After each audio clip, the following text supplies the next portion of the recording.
నమస్కారం దూరదర్శన్ వార్తలకి స్వాగతం. నేను పవన్ కుమార్. ముందుగా ఈనాటి ముఖ్యాంశాలు. దేశవ్యాప్తంగా 3 పార్లమెంట్ 30 అసెంబ్లీ స్థానాలకు రేపు ఉప ఎన్నికలు. హుజూరాబాద్ ఉప ఎన్నికకు కట్టుదిట్టమైన భద్రతా ఏర్పాట్లు. ఉదయం 7 గంటల నుంచి సాయంత్రం 7 గంటల వరకు పోలింగ్.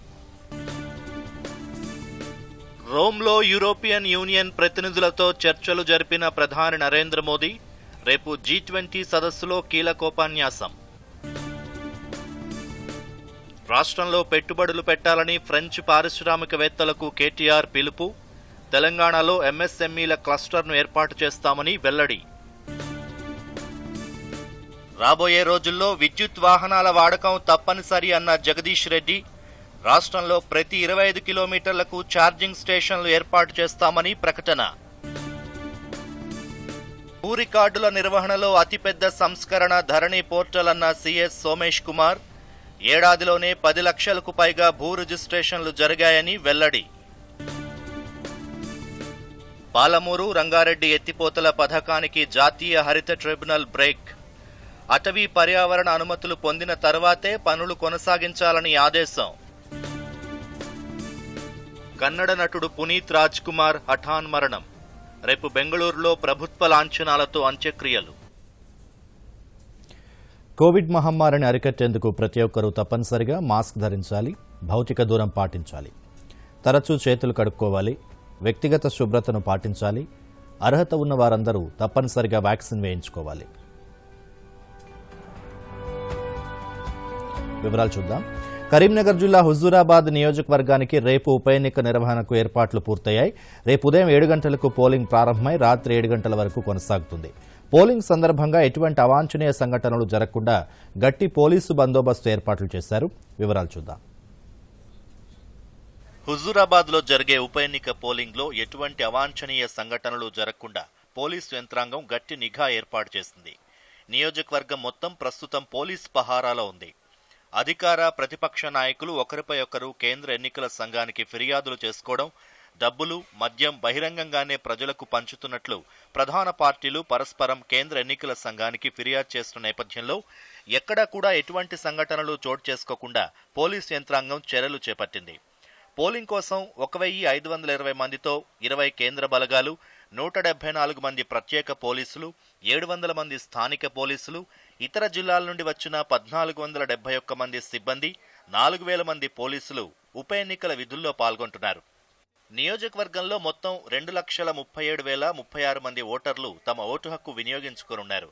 వీరిలో స్త్రీలు 1,19,102 మంది కాగా పురుషులు 1,17,933 మంది ఉన్నారు. ట్రాన్స్జెండర్ ఒకరుండగా సర్వీస్ ఓటర్లు 149 మంది, ఎన్ఆర్ఐలు 14 మంది ఉన్నారు. నియోజకవర్గంలో 5 మండలాలు, 106 గ్రామాలు ఉన్నాయి. మొత్తం 30 మంది అభ్యర్థులు బరిలో ఉన్నారు. 306 పోలింగ్ కేంద్రాలను ఏర్పాటు చేశారు. 306 control units, 612 ballot units, 306 VVPATs ని అందుబాటులో ఉంచారు. ఇక్కడ కరీంనగర్ దగ్గర తిమ్మాపూర్ మండల్ నుస్లాపూర్లో మా వర్కింగ్ ప్లేస్ అండి. మాకు ఇక్కడ డ్యూటీ అలాట్ చేశారు. సో ఇక్కడ మాకు ఇప్పుడు ఇక్కడ అలాట్ చేయబడ్డ ప్లేస్ కొత్తపల్లి, మాది కౌంటర్ నంబర్ 1921 కొత్తపల్లి సార్. ఇక్కడ ఆల్రెడీ అన్ని ఇన్స్ట్రక్షన్స్ ఇచ్చేశారు. కాకపోతే ఏవైనా సాంకేతిక సమస్యలు తలెత్తిన పక్షంలో 603 యూనిట్లను అందుబాటులో ఉంచారు. పోలింగ్ సమయంలో ఎటువంటి ఇబ్బందులు తలెత్తకుండా పోలీస్ కమిషనర్ సత్యనారాయణ ఆధ్వర్యంలో పోలీస్ అధికారులు ప్రత్యేక ఏర్పాట్లు చేశారు. ఒక్క కాన్స్టిట్యుయెన్సీకి వినియోగించడం జరిగింది. దానికి కారణం ఏంటంటే ఎక్కడ కూడా అవాంఛనీయ సంఘటనలు జరగకూడదు. చాలా సెన్సిటివిటీ, సున్నితమైన అంశం. ప్రతి చిన్న విషయానికి ఎలక్షన్తో ముడిపెడుతున్నారు కాబట్టి ఎక్కడ కూడా ప్రజల స్వేచ్ఛాయుత వాతావరణంలో ఓటు వేసుకునే ప్రక్రియకి అవాంతరాలు కలిగించకూడదనే ఉద్దేశంతోనే ఇంత ఫోర్స్ పెట్టడం జరిగింది. సెంట్రల్ బలగాలు కూడా 20 బలగాలు కంపెనీలు రావడం జరిగింది. వారు ఇక్కడ లోకల్ పోలీస్ అందరు కలిపి ప్రతి పోలింగ్ స్టేషన్లో కూడా చాలా ఎక్కువ మందితో సహా స్కేల్ ఇచ్చి ఎక్కడ కూడా ప్రశాంతమైన పోలింగ్ ప్రాసెస్కి అవాంతరం జరగకుండా అన్ని జాగ్రత్తలు తీసుకున్నాం. పోలింగ్ ఎన్నికల విధుల్లో పాల్గొనే సిబ్బంది 1,715 మంది అధికారులు ఇప్పటికే 2 డోసుల కోవిడ్ టీకా తీసుకోవడంతో పాటు ఆర్టీపీసీఆర్ కోవిడ్ టెస్ట్ చేయించుకుని ధృవపత్రం సమర్పించాలని ఎన్నికల అధికారులు ఆదేశించారు. మొత్తంగా శనివారం జరిగే ఎన్నికల కోసం జిల్లా యంత్రాంగం అన్ని ఏర్పాట్లు చేయడంతో పాటు ప్రతి ఒక్కరూ ఓటు హక్కును వినియోగించుకోవాలని విజ్ఞప్తి చేస్తున్నారు. Bureau report, Doordarshan news. Huzurabad ఉప ఎన్నికకు అన్ని ఏర్పాట్లు పూర్తి చేసినట్లు రాష్ట్ర ఎన్నికల ప్రధాన అధికారి శశాంక్ గోయల్ తెలిపారు. పోలింగ్ కేంద్రాల్లో అన్ని సౌకర్యాలు కల్పించామన్నారు. ఉప ఎన్నిక ఏర్పాట్లపై సమీక్ష జరిపారు. ఈ సందర్భంగా ఆయన మాట్లాడుతూ ఓటర్లు ఓటు వేసే సమయంలో మాస్క్ ధరించి భౌతిక దూరాన్ని పాటించాలన్నారు. రాజకీయ పార్టీల నుంచి అనేక ఫిర్యాదులొచ్చాయని, వాటిలో కొన్ని ఫిర్యాదులపై చర్యలు తీసుకున్నామన్నారు. ఇప్పటివరకు 3,50,00,000 రూపాయల అక్రమ నగదుని స్వాధీనం చేసుకున్నట్లు వివరించారు. ఓటర్లను ప్రలోభపెట్టే పనులు చేసేవారిపై కఠిన చర్యలు తీసుకుంటామని హెచ్చరించారు. 2018 ఎన్నికల్లో హుజూరాబాద్లో 84.5% ఓటింగ్ నమోదైందని, ఈసారి ఓటింగ్ శాతం పెరగాలని కోరుకుంటున్నట్లు సీఈఓ శశాంక్ గోయల్ చెప్పారు. హుజూరాబాద్ ఉప ఎన్నికల్లో ఓటర్లందరూ తప్పనిసరిగా ఓటు హక్కు వినియోగించుకోవాలని కరీంనగర్ జిల్లా కలెక్టర్ ఆర్వి కర్ణన్ విజ్ఞప్తి చేశారు. కరీంనగర్లో ఈ సాయంత్రం మీడియాతో మాట్లాడుతూ ఓటర్లందరికీ ఓటర్ స్లిప్పులు పంపిణీ చేశామని, అయితే ఓటర్ స్లిప్ గుర్తింపు కార్డు కాదని అన్నారు. పోలింగ్ కేంద్రాలకు వచ్చే ఓటర్లందరూ కేంద్ర ఎన్నికల సంఘం సూచించిన 12 గుర్తింపు కార్డుల్లో ఏదైనా ఒకటి తీసుకురావాలని కోరారు. ఓటర్లకు నగదు, మద్యం పంపిణీ చేసేవారిపై సివిజిల్ యాప్ ద్వారా ఫిర్యాదు చేస్తే వెంటనే చర్యలు తీసుకుంటామని తెలిపారు. ఎన్నికల ప్రవర్తన నియమావళిని కఠినంగా అమలు చేస్తున్నట్లు కలెక్టర్ తెలియజేశారు. అన్ని పోలింగ్ స్టేషన్లో మన వెబ్కాస్టింగ్ ద్వారా డిజిటల్ రికార్డింగ్ కూడా చేయడం జరుగుతుంది. ఆ పని కూడా స్టూడెంట్స్తో పాటు వాళ్ళు కూడా చేయడం జరుగుతుంది. దీంతో పాటు టైమింగ్ 7 AM to 7 PM చాలా ముఖ్యమైనది. 7 AM to 7 PM టైమింగ్ ఉంటుంది. దానికోసం ఎలక్ట్రిసిటీ ప్రాబ్లం లేకుండా కూడా ప్రొవిజన్స్ అన్ని పెట్టడం జరిగింది. ఈవెన్ సోలార్ ఫెసిలిటీస్ కూడా అక్కడ పెట్టడం జరిగింది. సోలార్ లైట్ ఫెసిలిటీస్ కూడా పెట్టడం జరిగింది. దాంతోపాటు మీ ద్వారా కోరుకున్నది ఒకటే, చాలా మంది ఓటర్ స్లిప్స్ తీసుకుని వెళ్తారు. Voter slip is not identity card. Voter slip లో మీకు ఎక్కడ వెళ్లి ఓటు చేయాలి, ఏ పోలింగ్ స్టేషన్ వెళ్ళాలని ఉంటుంది తప్ప ఎక్కువ ఐడి కార్డ్ తీసుకువెళ్ళాలి. మాక్సిమం మీరు ఎపిక్ కార్డ్ తీసుకువెళ్ళండి, ఓటర్ ఐడి కార్డ్ తీసుకువెళ్ళండి, లేదా ఆధార్ కార్డ్ తీసుకువెళ్ళండి, లేదా నరేగా జాబ్ కార్డు ఉంటుంది, బ్యాంక్ పాస్బుక్ ఉంటుంది, పాస్పోర్ట్ ఉంటుంది, లేదా గవర్నమెంట్ ఇచ్చిన ఐడి కార్డు ఉంటుంది. ఏదైనా ఒక ఐడి కార్డు తప్పకుండా మీరు తీసుకువెళ్లాలని కోరుకుంటున్నాను. అది మ్యాండేటరీ. అక్కడ ఉన్న సిబ్బందులు, పోలింగ్ సిబ్బందులు మీరు ఓటర్ స్లిప్ తీసుకున్నా కూడా ఐడి కార్డ్ చెక్ చేస్తారు. అదేవిధంగా phone is not allowed inside the polling station except PO. Presiding officer కు ఎమర్జెన్సీ కోసం వీఆర్ గివెన్ ఫోన్ పర్మిషన్ ఇచ్చాము. Other than that voters, polling agents ఎవరు ఫోన్ తీసుకువెళ్ళకూడదు, మొబైల్ ఫోన్ తీసుకువెళ్ళకూడదు, మొబైల్ ఫోన్ అలౌ చేయం. అదేవిధంగా మాస్క్ తప్పకుండా వారు ధరించాలి. మాస్క్ తప్పకుండా, వితౌట్ మాస్క్ కూడా ఓటింగ్ అలౌ చేయం. మాస్క్ ఓన్లీ ఐడెంటిఫికేషన్ కోసం తీయాలి తప్ప మిగతా అన్ని టైంలో మాస్క్ తప్పకుండా వేర్ చేయాలి. అది కూడా మీ ద్వారా రిక్వెస్ట్ చేస్తున్నాను. దేశవ్యాప్తంగా 14 రాష్ట్రాల్లోని 30 అసెంబ్లీ నియోజకవర్గాలు, 3 పార్లమెంటు నియోజకవర్గాలకు శనివారం నాడు ఉప ఎన్నికలు జరుగుతాయి. రాష్ట్రంలోని హుజూరాబాద్, ఆంధ్రప్రదేశ్లోని బద్వేల్లో కూడా రేపు ఉప ఎన్నికలు నిర్వహిస్తారు. మధ్యప్రదేశ్లోని ఖాండ్వా, హిమాచల్ ప్రదేశ్లోని మండి, దాద్రానగర్ హవేలీ పార్లమెంటు నియోజకవర్గాల్లో ఉప ఎన్నిక జరుగుతుంది. అసోం, పశ్చిమ బెంగాల్, మధ్యప్రదేశ్, హిమాచల్ ప్రదేశ్, బీహార్, కర్ణాటక, హర్యానా, మహారాష్ట్రాల్లో ఖాళీలు ఏర్పడిన 30 శాసనసభ నియోజకవర్గాల్లో ఉప ఎన్నిక నిర్వహిస్తారు. శనివారం ఉదయం 7 గంటల నుంచి సాయంత్రం 7 గంటల వరకు జరిగే పోలింగ్ కోవిడ్ నిబంధనలను అనుసరించి ఏర్పాట్లు పూర్తి చేసినట్లు అధికార వర్గాలు తెలిపాయి. శాంతియుతంగా పోలింగ్ నిర్వహించడానికి కేంద్ర బలగాల్ని రంగంలోకి దించారు. ఆంధ్రప్రదేశ్లోని కడప జిల్లా బద్వేల్లో శనివారం జరిగే ఉప ఎన్నిక పోలింగ్కు అధికారులు అన్ని ఏర్పాట్లు పూర్తి చేశారు. ఎన్నికల సామాగ్రిని సంబంధిత పోలింగ్ అధికారులకు అందజేశారు. ఎన్నికల విధులు కేటాయించిన పోలీసు యంత్రాంగం అంతా బద్వేల్ చేరుకుంది. ప్రశాంత పోలింగ్కు అటు పోలీసు అధికారులతో పాటు ఇటు ఎన్నికల అధికారులు కూడా ప్రణాళికలు సిద్ధం చేశారు. ఇటలీ, యూకేలో 5 రోజుల పర్యటనలో భాగంగా రోమ్ చేరుకున్న ప్రధానమంత్రి నరేంద్ర మోదీ అగ్రనాయకులతో వరుస సమావేశాలు నిర్వహిస్తున్నారు. 16వ G20 శిఖరాగ్ర సదస్సులో పాల్గొనేందుకు ఇటలీ ప్రధానమంత్రి మారియో డ్రాఘీ ఆహ్వానం మేరకు ప్రధానమంత్రి ఢిల్లీ నుండి ప్రత్యేక విమానంలో రోమ్కు బయలుదేరారు. ప్రధానమంత్రికి రోమ్ విమానాశ్రయంలో ఘన స్వాగతం లభించింది. ముందుగా ప్రధానమంత్రి యూరోపియన్ కౌన్సిల్ అధ్యక్షులు చార్లెస్ మిషెల్, యూరోపియన్ కమిషన్ అధ్యక్షులు ఉర్సులా వాన్ డెర్ లేయన్తో సమావేశమయ్యారు. భిన్న దేశాల ప్రజల మధ్య పలు రంగాల్లో సంబంధాలను మెరుగుపరిచేందుకు తీసుకోవాల్సిన చర్యలపై ఈ సమావేశంలో చర్చించారు.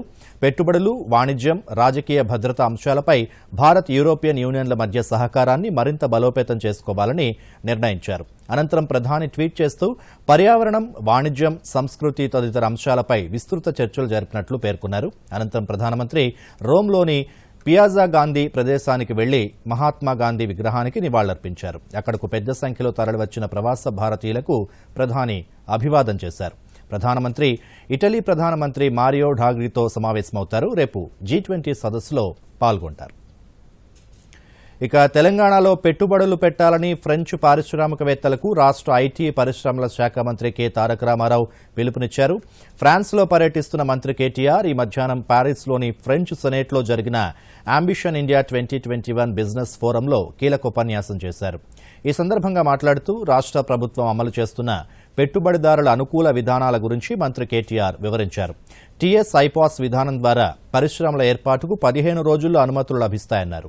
రాష్ట్రంలో పెట్టుబడులకున్న అవకాశాలను పరిశీలించాలన్నారు. తెలంగాణ ప్రభుత్వం ఎంఎస్ఎంఈలతో ప్రత్యేక పారిశ్రామిక క్లస్టర్ను అభివృద్ధి చేయాలని భావిస్తోందని కేటీఆర్ చెప్పారు. రాష్ట్రంలో 200,000 ఎకరాల పారిశ్రామిక భూమి అందుబాటులో ఉందని, విద్యుత్, నీరు తదితర మౌలిక సదుపాయాలున్నాయని కేటీఆర్ తెలియజేశారు. Largest, competing very aggressively with about 10 states that are above us in size and in population. Choose Telangana. The reason why you should choose Telangana is because we have one of the largest land banks to offer for industrialization. More than 200,000 acres of land, which is readily available for industrial usage, is with us in the state of Telangana. Of course, we have high quality infrastructure, 24/7 power, and more than 15% of our power comes from renewable energy, which I think is very important in today's world. I can also tell you that water, manpower is not an issue because we have an amazing project which runs through the entire country, and I will quickly sum up in a couple of minutes. Most importantly, I know I'm in the Senate and I know I have a speaker monitoring my time. Most importantly, we have an institution called as the Telangana Academy for Skill and Knowledge. For instance, any French investor would love to hire about 500 people. I will train 1,000 people at my cost, the government's cost, and ensure you get to cherry pick the best 500 from them. And the last and most important thing I'd like to tell you about Telangana, we compete very aggressively not only with Indian states, but we also compete very aggressively with other investors from across, other potential investment destinations from across the world. పర్యావరణ కాలుష్యాన్ని ఎదుర్కొనేందుకు విద్యుత్ వాహనాల వాడకం తప్పనిసరి అని రాష్ట్ర విద్యుత్ శాఖ మంత్రి జగదీశ్వర్ రెడ్డి అన్నారు. లేని పక్షంలో మానవ జాతి మనుగడ ప్రశ్నార్థకంగా మారుతుందన్నారు. హైదరాబాద్లోని హైటెక్స్లో ఏర్పాటు చేసిన విద్యుత్ వాహనాల ప్రదర్శనను మంత్రి ప్రారంభించారు. ఈ కార్యక్రమంలో ఇంధన శాఖ ప్రత్యేక ప్రధాన కార్యదర్శి సునీల్ శర్మ, ఇతర ఉన్నతాధికారులు పాల్గొన్నారు. ఈ సందర్భంగా జగదీష్ రెడ్డి మాట్లాడుతూ 10,000 విద్యుత్ మోటార్ సైకిళ్లు వినియోగంలోకి వస్తే సంవత్సరానికి 250 కోట్ల రూపాయల మేర పెట్రోల్ దిగుమతులు ఆదా చేయగలుగుతామని అన్నారు. విద్యుత్ వాహనాలను ప్రోత్సహించేందుకు ఆయా వాహనాలు తయారు చేసుకున్న పారిశ్రామికవేత్తలకు పలు రాయితీలు అందిస్తున్నామన్నారు. విద్యుత్ వాహనాల ఛార్జింగ్పై వాహనదారులకు ఎటువంటి సందేహాలు అవసరం లేదని మంత్రి తెలిపారు. ఇప్పటికే 138 ఛార్జింగ్ కేంద్రాలను ప్రారంభించామని, మరో 600 ఛార్జింగ్ కేంద్రాల ప్రతిపాదనలను సిద్ధం చేసినట్లు జగదీష్ రెడ్డి తెలిపారు. రాష్ట్రంలో వరి సాగు, ధాన్యం కొనుగోళ్లపై బీజేపీ నేతలు బాధ్యతారాహిత్యమైన ప్రకటనలు చేస్తున్నారని వ్యవసాయ శాఖ మంత్రి ఎస్ నిరంజన్ రెడ్డి ఆరోపించారు. ప్రభుత్వ చీఫ్ విప్ దాస్యం వినయ్ భాస్కర్ తదితరులతో కలిసి మంత్రి తెలంగాణ భవన్లో మీడియాతో మాట్లాడుతూ ధాన్యం కొనుగోళ్లలో రాష్ట్ర ప్రభుత్వానిది దళారీ పాత్ర అని బీజేపీ నేతలు వ్యాఖ్యానించడం ఎంతవరకు సబబు అని ప్రశ్నించారు ఆయన. వరి సాగు చేస్తే రైతు బంధు నిలిపివేస్తారని బీజేపీ నేతల ప్రచారంలో వాస్తవం లేదని స్పష్టం చేశారు. ఎలాంటి షరతులు లేకుండా రైతు బంధు అమలవుతుందని మంత్రి చెప్పారు. వ్యవసాయం ఉమ్మడి జాబితా అంశమైనందున కేంద్రం తన వంతు పాత్ర పోషించాలని నిరంజన్ రెడ్డి సూచించారు. గతంలో యూపీఏ సర్కార్గా, అంతకంటే ముందు కాంగ్రెస్ సర్కార్గా ఉన్నటువంటి ఆనాటి కేంద్ర ప్రభుత్వం యొక్క చర్యల మూలంగానే తెలంగాణ రాష్ట్రం 60 ఏళ్లు మోసపడ్డది. సుదీర్ఘ పోరాటం తర్వాత సాధించుకున్న తెలంగాణలో సమృద్ధిగా నీళ్లతోన ఇక్కడ శాశ్వతంగా కరువును పారద్రోలి అద్భుతమైనటువంటి పంటలు పండించి దేశం యొక్క ఉత్పత్తిలో, దేశ ఆర్థిక పురోభివృద్ధిలో తెలంగాణ ఒక ప్రత్యేక పాత్ర పోషించే దశ వచ్చేటప్పటికీ మన సంతోషం మనకు ఉండకుండానే వీళ్ళు మోకాలడ్డేటువంటి ప్రయత్నం చేయడం చాలా చాలా దుర్మార్గమైనటువంటిది. ఒక్క ప్రాజెక్టుకు చేయూతనివ్వకుండా, ఒక ప్రాజెక్టును కేంద్రం తన బాధ్యతగా తీసుకొని స్పాన్సర్ చేయకుండా, తెలంగాణ తన మానాన్ని తాను, తన కష్టాలు ఏదో తాను పడుతుంటే కూడా సహకరించే మనసు లేకుండా ఈ రకంగా నిజామాబాద్ జిల్లా వేల్పూర్ మండలం లకోరా గ్రామం, భీమ్గల్ మండలంలోని సికింద్రాపూర్ గ్రామాల్లో 14 కోట్ల రూపాయల వ్యయంతో నిర్మించనున్న 2 గిడ్డంగులకు మంత్రి వేముల ప్రశాంత్ రెడ్డి శంకుస్థాపన చేశారు. సికింద్రాపూర్లో 24 లక్షల రూపాయల వ్యయంతో నిర్మించిన పాఠశాల అదనపు తరగతి గదులను ప్రారంభించారు.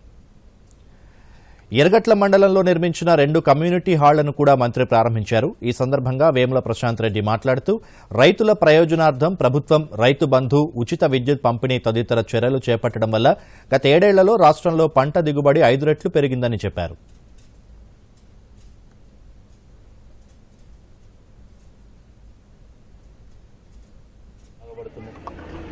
బోర్లలో నీళ్ళు వస్తూ ఉన్నాయి. సో కాబట్టి మొత్తం పరిస్థితులన్నీ కూడా ఇవాళ పంట సాగుకు వచ్చేసినాం. ఎక్కడ కూడా ఖాళీ లేదు. 7 సంవత్సరాల క్రితం ఎంతనైతే ఆహార ధాన్యాలు వస్తుండేనో తెలంగాణలో, రాష్ట్రంలో పండుతుండేనో అంతకు 5 రెట్లు ఎక్కువ ఇవాళ పంటలు పండుతూ ఉన్నాయి తెలంగాణలో. మనందరూ కూడా మన కళ్ళ ముందే కనిపిస్తున్నాయి అన్ని. అయితే ముఖ్యమంత్రి గారు చేస్తున్నటువంటి అనేక కార్యక్రమాల వల్ల పంట దిగుబడి పెరిగిపోయి పంటలు ఎక్కువ వస్తూ ఉన్నాయి. వచ్చిన ఆహార ధాన్యాన్ని ఎక్కడ పెట్టాలో కూడా అర్థం కాని పరిస్థితి ఉన్నది. కొనుగోలు కేంద్రాలతో కొన్నా ఆ ధాన్యాన్ని తీసుకొని ఎక్కడ పెట్టాలో తెలుస్తలేదు. రైస్ మిల్లన్నీ నిండిపోతున్నాయి. రైస్ మిల్లల్లో ఖాళీ అవడలేదు, మళ్ళీ ఇంకో పంట వస్తున్నది, అది ఎక్కడ పెట్టాలనో తెలుస్తలేదు. సో ఇటువంటి పరిస్థితులు వస్తున్నాయి కాబట్టి గౌరవ ముఖ్యమంత్రి గారు ఆలోచన చేసి గోడౌన్లు పెంచుకోవాలా అని చెప్పి వారు ఆలోచన చేసి దేశ భూపరిపాలనా రంగంలోనే పాలనాపరమైన అతిపెద్ద సంస్కరణ ధరణి పోర్టల్ అని ప్రభుత్వ ప్రధాన కార్యదర్శి సోమేష్ కుమార్ అన్నారు. ధరణి కార్యక్రమం ప్రారంభించి ఏడాది పూర్తయిన సందర్భంగా బీఆర్కే భవన్లో ప్రత్యేక కార్యక్రమం నిర్వహించారు. వివిధ శాఖల సీనియర్ కార్యదర్శులు, ఉన్నతాధికారులు ఈ కార్యక్రమంలో పాల్గొన్నారు. ధరణి గతేడాదిలో సాధించిన విజయాలను తెలిపే ప్రత్యేక బుక్లెట్ను సీఎస్ ఆవిష్కరించారు. ఈ సందర్భంగా సోమేష్ కుమార్ మాట్లాడుతూ ముఖ్యమంత్రి చంద్రశేఖరరావు దృఢ సంకల్పం వల్లే ధరణి కార్యక్రమం సాధ్యమైందని అన్నారు. ధరణి పోర్టల్ను ఇప్పటివరకు 5.14 కోట్ల మంది సందర్శించారని, 10 లక్షలకు పైగా భూముల రిజిస్ట్రేషన్ లావాదేవీలు జరిగాయని చెప్పారు. ధరణి కార్యక్రమం ద్వారా భూముల రికార్డులను పటిష్టం చేయడంతో రాష్ట్రంలో ఏ విధమైన భూ వివాదాలు తలెత్తడం లేదని సీఎస్ తెలియజేశారు. ధరణి ప్రారంభం అనంతరం భూముల రిజిస్ట్రేషన్లను 574 తహసీల్దార్ కార్యాలయాల్లో కూడా ప్రారంభించామని సీఎస్ గుర్తు చేశారు. సముద్ర గర్భంలోని అపార ఖనిజ సంపదను అన్వేషించడానికి మానవ సహిత ఓషన్ మిషన్ సముద్రయాన్ను కేంద్ర శాస్త్ర సాంకేతిక శాఖ మంత్రి డాక్టర్ జితేంద్ర సింగ్ చెన్నైలో ప్రారంభించారు. సముద్ర గర్భంలో జీవాలు కాకుండా ఇతర అనేక ఖనిజాలు నిక్షిప్తమై ఉంటాయి. సముద్ర గర్భంలో ఉన్న వీటిని అన్వేషించి అధ్యయనం చేసే లక్ష్యంతో సముద్రయాన్ మిషన్ను ప్రారంభించారు. ఎర్త్ సైన్సెస్ మంత్రిత్వ శాఖ ఆధ్వర్యంలో జరిగే ఈ పరిశోధనలతో ఈ తరహా మిషన్ చేపట్టిన దేశంగా Bharat, America, Russia, Japan, France, China దేశాల సరసన చేరిందని కేంద్ర మంత్రి జితేంద్ర సింగ్ తెలిపారు. సముద్రం లోపల 1000 నుండి 5500 మీటర్ల లోతు వరకు ఈ పరిశోధన కొనసాగుతుంది. 2022 చివరి త్రైమాసికం నాటికి మత్స్య 6000 ప్రాజెక్టు పూర్తవుతుందని భావిస్తున్నట్లు చెప్పారు. సముద్రయాన్ మిషన్ 2024 నాటికి పూర్తవుతుందని జితేంద్ర సింగ్ తెలియజేశారు. కోవిడ్ నేపథ్యంలో అంతర్జాతీయ ప్యాసింజర్ విమానాలపై నిషేధాన్ని నవంబర్ 30 వరకు కేంద్రం పొడిగించింది. Civil aviation director general DGCA ఈ మేరకు ఉత్తర్వులు జారీ చేశారు. కార్గో సేవలకు, ప్రత్యేకంగా అనుమతించిన విమాన సేవలకు ఈ నిబంధనలు వర్తించవని ఉత్తర్వుల్లో పేర్కొన్నారు. కోవిడ్ వ్యాప్తిని నియంత్రించేందుకు కేంద్రం గతేడాది మార్చి 23న అంతర్జాతీయ విమాన సర్వీసులను నిషేధించింది. అనంతరం కొన్ని దేశాలతో బబుల్ అవగాహన కుదుర్చుకుని నిబంధనలను కొంతమేరకు సడలించింది. హైదరాబాద్ దూరదర్శన్ కేంద్రంలో ఎడిటర్ సూపర్వైజర్ సయ్యద్ సాబరా పదవి విరమణ చేశారు. వీడియో ఎడిటర్గా దూరదర్శన్లో తమ సర్వీసును ప్రారంభించిన సాబరా వివిధ హోదాల్లో 37 సంవత్సరాల పాటు సేవలందించారు. హైదరాబాద్తో పాటు మధురై, కోయంబత్తూర్, ముంబై దూరదర్శన్ కేంద్రాల్లో పనిచేశారు. ఆమె Sydney Olympics, national games, world military games తదితర ప్రతిష్టాత్మక కార్యక్రమాల్లో వీడియో ఎడిటర్గా సేవలందించారు. దూరదర్శన్ కేంద్రం నిర్మించిన పలు సీరియళ్లు, అభివృద్ధి కార్యక్రమాలు, వార్తలకు వీడియో ఎడిటర్గా పనిచేశారు. ఈ సాయంత్రం దూరదర్శన్ కార్యాలయంలో జరిగిన పదవీ విరమణ సభలో పలువురు ఉన్నతాధికారులు, సిబ్బంది పెద్ద సంఖ్యలో పాల్గొన్నారు. దూరదర్శన్కు విశిష్ట సేవలు అందించినందుకు పలువురు సాబరాను సత్కరించారు. ఈ సందర్భంగా సాబరా తన సర్వీస్ అనుభవాలపై రూపొందించిన వీడియోను ప్రదర్శించారు. ఎంతో వినూత్నంగా ఉన్న ఈ వీడియోను అందరూ కొనియాడారు. అనంతరం పలువురు ఉన్నతాధికారులు, సిబ్బంది మాట్లాడుతూ సాబరా వృత్తి నైపుణ్యాన్ని ప్రశంసించారు. ఆమె సేవలను కొనియాడారు.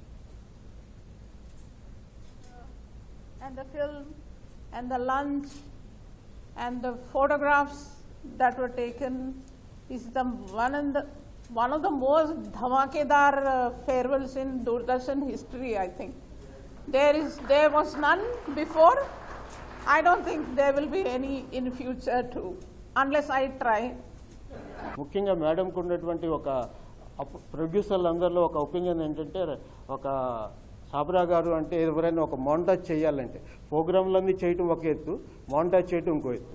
సో మోంటాజ్ అనగానే ఒక స్పెషాలిటీ క్రియేట్ చేసి ఒక గుర్తింపు తెచ్చుకున్నారు madam. Every producer wants Sabra madam for editing of the montage అనమాట. There are moments in life very emotional, moments in life where a few words hardly can describe the mountain of feelings. After 37 years of working for a great institution like Doordarshan, it is now time to bid farewell.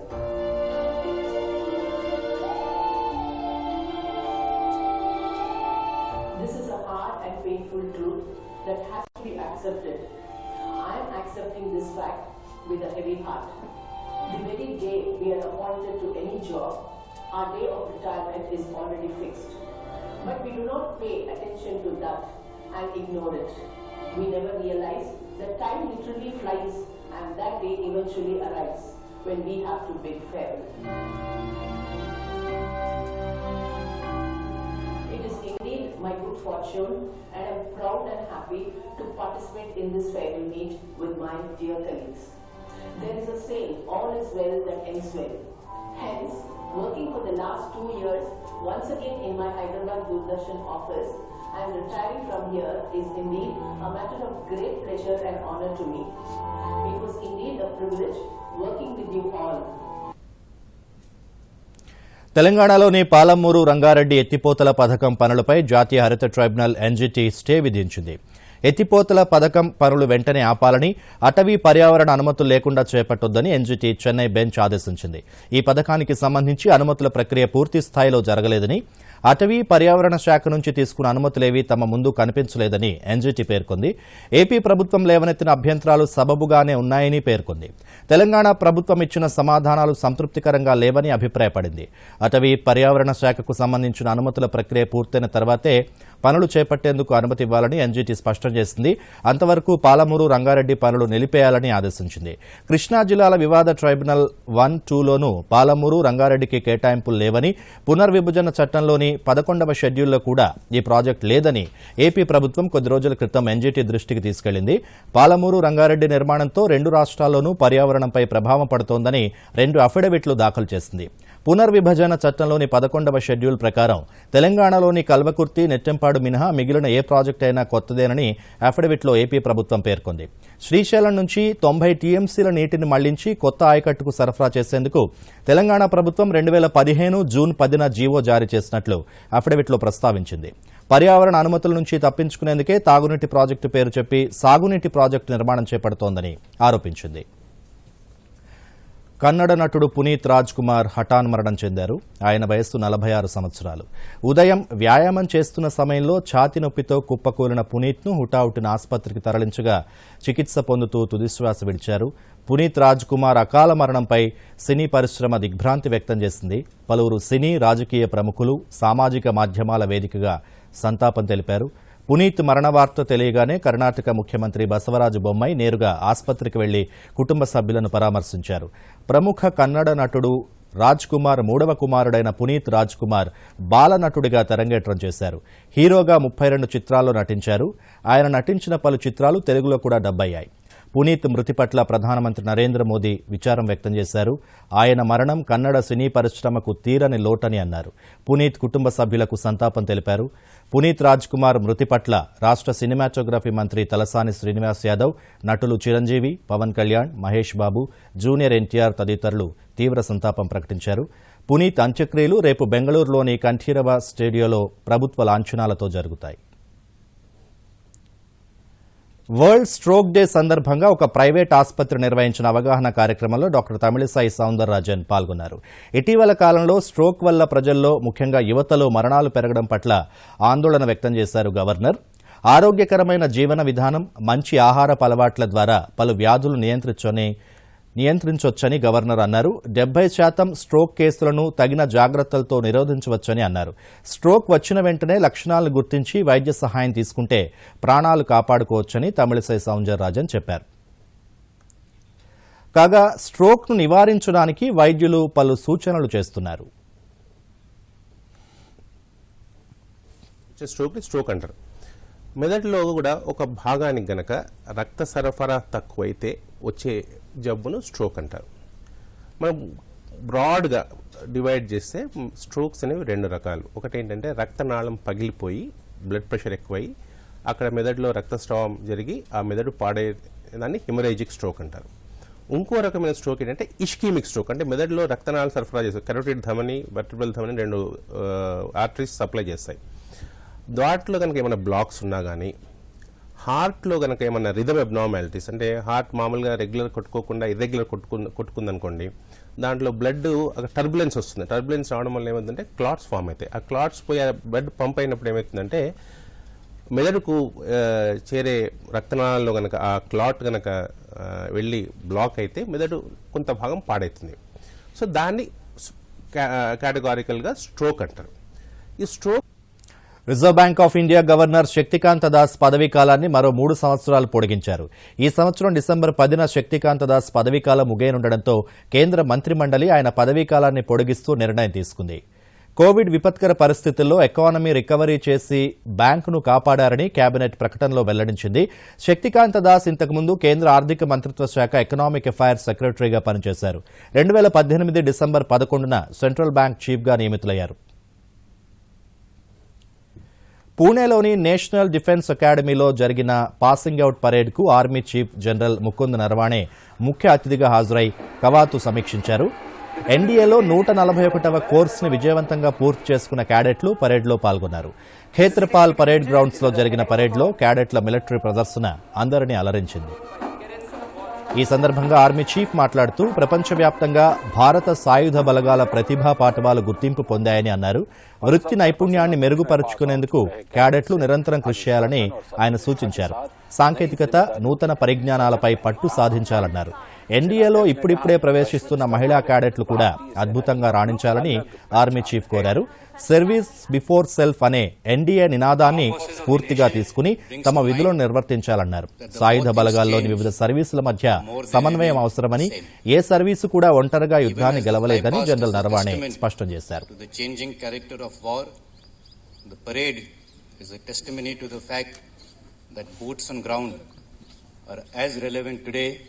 as they were 4 decades ago. To the proud parents and relatives, I share your joy and immense happiness on this occasion. I wish to thank each and every one of you for deeming the armed forces as a worthy carrier for your children. Your children till yesterday, there are ours from now on. जो कल तक आपके बच्चे थे, वो आज से हमारे हैं.